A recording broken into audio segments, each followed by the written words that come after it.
Okay, guys, good afternoon. Sorry about being a few minutes late. We got everybody? Good. Okay. Yeah, I'd say Alabama and Kentucky are the two best teams that we played so far. Um, LSU being right there as well. Um, looking back, Jabari Smith was just incredible at Coleman Coliseum. Wendell Green had some very special moments and some really big plays. I'm very pleased to also announce that Wendell Green is become a nominee for the Cousy Award for being amongst the best point guards in college basketball. That's very, very exciting. And very happy for Wendell. And Bob Cousy was also a smaller than most guys point guard out there in the NBA, and but was also a champion with the Celtics. So congratulations to Wendell on that nomination. Alabama's great. They're just tremendous offensively. A very difficult cover. Coach Oates does a great job putting those guys in space, and they're hard to stay in front of, and their spacing's really good, and they shoot inside threes and outside threes and free throws. And so it's again going to be a great challenge for us. We played really, really well there last time, so it'll be a great opportunity for us on Tuesday night. All right, Coach, we're going to start with a question from Jordan Hill. Hey, Bruce, before the first time you guys played Alabama, you really spoke highly just of their combination of guards. And against Baylor, Quinterly and Shackelford combined for 39. Just did anything in particular stand out to you about how their guards played Baylor? I mean, we were very fortunate in our game that Quinterly and Shackelford didn't necessarily go off. Those guys are, two of the best guards in the country. And Baylor's got really good guards and really good defensive guards. Baylor was number 10 in the nation in defense, and Alabama, they're sixth in the nation in 2-point field goal percentage. They're just really good offensively, but Alabama's offense was better than Baylor's defense. To put 87 on them, that's really hard to do. 42 points in the paint for Alabama, shot 59% against the 10th best defense in the country. Michael Gittins. Coach, you just referenced that Alabama shot 60% from the field against Baylor. They're kind of a streaky jump shooting team. Can you talk about the challenges of defending a team that can get hot from the perimeter like Alabama? Yeah, Quinterly, he was 3 for 6, from 3, and when he's shooting it, it just adds. It makes his cover almost. It makes his cover even more challenging because he's probably the best in the country at going by you. Like, he's the best in the country one-on-one going by you. And so if you've got to press up and guard him at the 3-point line, which 3 for 6 against Baylor tells you that you do, and that's just makes it really, really, really challenging. Alabama's great in transition. So if you turn the basketball over, they finish everything in transition.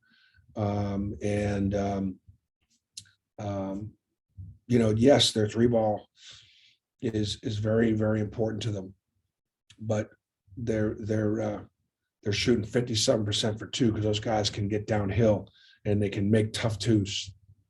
That's what they're really good at. And then the second thing is what they don't make. They're 13th in the nation in offensive rebounding efficiency. So tapbacks, putbacks, offensive rebounds, long shots, long rebounds, 50-50 balls. They're fast, they're quick. And so winning the battle of the boards, I think, is going to be really important. Mark Murphy. Well, you just answered my question, so I'll ask a different one. You're number one, co-number one in the coaches poll, first time also for Auburn. Any comment on that? Yeah, just, we won 2 games last week. And so, just kind of survive and advance. And so, yeah, we're pleased to have been able to, survive Missouri on the road. We played very well against Oklahoma. That was one of our most efficient offensive days. Oklahoma's really solid defensively, and hopefully it's something we can build on. Alabama's a much more athletic team. Alabama's beaten 3 out of the 4 teams that played in last year's Final Four. They're, again, like I said, I think Kentucky and Alabama are the 2 best teams that we played against so far this year. Justin Hokanson next.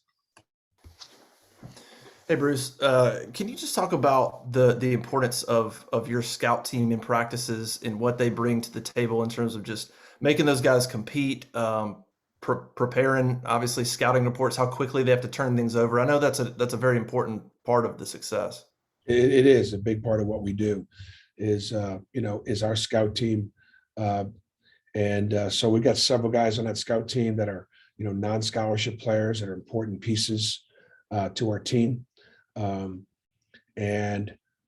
assistant coaches get those guys prepared to be able to try to do some of the same things that our next opponent is going to, do.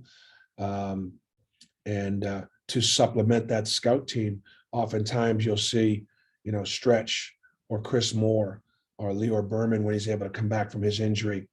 We've rotated some of our other guys onto that team because, quite frankly, our ability to, prepare and get ready in practice, I think, is vital. And our bench has been so valuable. Again, I've talked about it before. When we talk about the scout team, we also talk about the bench. The fact that Devin Cambridge and Jalen Williams and Dylan Carwell, Chris Moore, Stretch. Look, those guys all played different roles last year, and they all played more dominant roles last year. But they're playing on a team this year that's got a chance to win a championship. Last year's team did not, and they've all handled it with grace and staying right and ready. And so you look at Devin Cambridge rebounding the ball or defending. You look at Dylan, his impact he has at the rim, offensive and defense. You look at Jabari Smith has been there almost every night for us, but when he's been in foul trouble at different times, Jalen Williams has carried us. Dylan when Walker's gotten in foul trouble at Alabama. So we are some of our parts, including that scout team.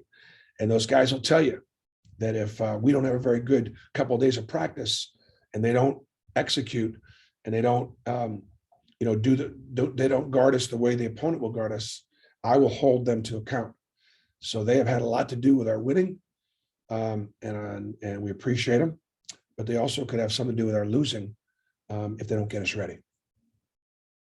And then the other thing too would be, it's just great that on occasion you can have guys that'll come from that scout team and earn their scholarships, like Preston has, or Will McCoy has, or Pat Kime, or and others will.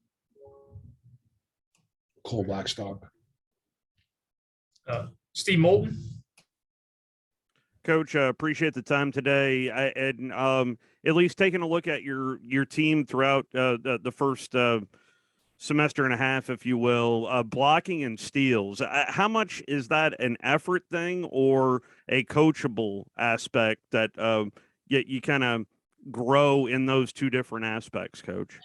Well, I mean, coaching has nothing to do with 7'1" or 6'10" or anything like that. Certainly the way we would guard and the things that we would do with switching or with our zone or different things like that would have something to do with having more opportunities to protect the rim. As far as steals are concerned, that I would say, yeah, I mean, knowing who to match certain guys up on, other guys so they could come off and make plays, and who need to put players on that need to be sticky on shooters. That's the great challenge. So, but we want to be aggressive, and we also understand you've got to make plays defensively. You just can't sit back and try to hope that they miss and get a rebound. That's just not going to get it done. These teams we play against are too good. You got to make plays. Two more in the And chat. We'll go. And the other thing I'd say is this offense is more and more difficult later in the year. The scouting reports are out, they're out on their players, are out on your system, and it's harder to score. So therefore, you've got to make some offense from your defense, and block shots and steals will help you do that. Time for two more. We'll go to Justin Ferguson next. Bruce, for a while, you were talking about your team not getting to the free throw line enough. These last two home games, you've gotten to the line a ton. Where have you seen the team kind of get better at that? Do you feel like the lessons have kind of been taken to heart now? Well, I think part of it is just playing on the lead. We've played on the lead. I don't know for sure, but I wouldn't be surprised if you looked at the stat sheets of those two home games, and Marlene is here, so maybe she'll do it for me. I don't think we necessarily went to the line more in the first half. I think we may have gone to the line more in the second half when we were behind and they were trailing us. So I know that Alabama shot 29 free throws in Coleman Coliseum. That's a lot, and we've got to be able to defend them without fouling. We're going to wrap you up with a question from Nathan King. Bruce, I guess, what do you kind of make of the team that Alabama's been this year? The fact that they've, got three wins over top 5 teams in the net, but then also some losses on the other side of the rankings. Just, is there sort of an unpredictability factor to this team? And I guess kind of what do you make of the big wins that they've had? It just tells you they're capable of beating the best teams on their schedule. And I mean, they dominated Gonzaga, and they really, they did a great job against Baylor. Gonzaga was on a neutral site, actually was in Seattle, and Baylor was at home. I mean, look, there's a reason why they were preseason, picked first or second in our league. They're well coached. They're really, really talented. They're very athletic, and they do a great job with spacing. So it just tells you that they're like I've said, I started off saying, look, Alabama, Kentucky, the two best teams we played against. Our coach, with LSU probably being right there next, I would say. Okay. Thank you. All right, guys. Thanks.